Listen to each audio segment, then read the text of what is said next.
So fall 2001, you go to the doctor to be treated for an enlarged prostate, and you find out, you're told you have cancer.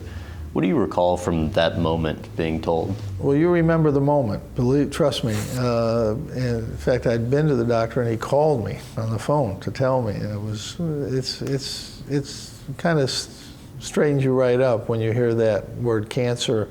The good news right away was it was a small sample within the prostate, which after you do the research, as I had done quite a bit and continue to do a lot of research about it, that's a pretty good case scenario. If you're going to have cancer in the prostate, it's isolated, it's in a small area. So you do feel good about that. But, you know, it's still a major surgery. It's right during basketball season. You know, you're going to kind of try to take off when you can get it in and miss the fewest number of games, which you probably shouldn't be thinking that way, but right. That's what coaches think. And I found a slot where I'd only missed 2 or 3 games, and found out who the best surgeon was, and went to St. Louis to see Dr. Catalano, and got the surgery done. And you know, when it's contained, it's a pretty good outcome. I mean, you're pretty much cancer-free, and you're not going to have a problem with it.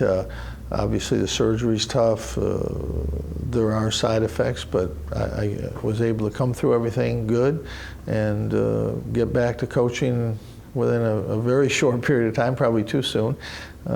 We didn't play very well, and I wanted to get back, and got back out there in about 15 days to coach. But you know, it's scary, but the more you find out about prostate cancer, and the more you educate people about it, if you catch it early, very curable, and with very good long-term results. And that's what applied in my case, and I was very lucky. Your mom passed away from leukemia in her 50s. Your father passed away from prostate cancer in his 60s. Of those experiences, and also having had cancer yourself, what was the most emotionally draining of the 3 for you? Well, they're all difficult. When my mom was going through, that was a very, very hard time. She was so young, and came quickly, and just, you know, was something that ended too quickly, and it was a difficult time. My father was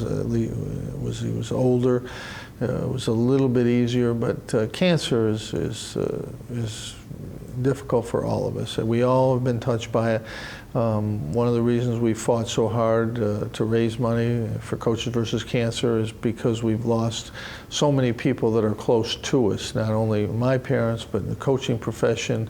And my best friend, I lost to cancer a couple years ago, and it's just been it's a very difficult disease. And the fact that you beat it is great, but the fact that so many other people don't beat it really makes you want to do as much as you can to help do something to fight cancer. And you've made yourself very open to other people who have gone through similar situations, and most people have been touched by cancer somehow. What's that dialogue like between you and the people who will reach out to you? Well, I get a lot of calls, I still do, and I talk to them about my experience, and how I think there's too much fear and darkness related to cancer, and with prostate cancer specifically, which is what I deal with, there's a lot of hope with good treatment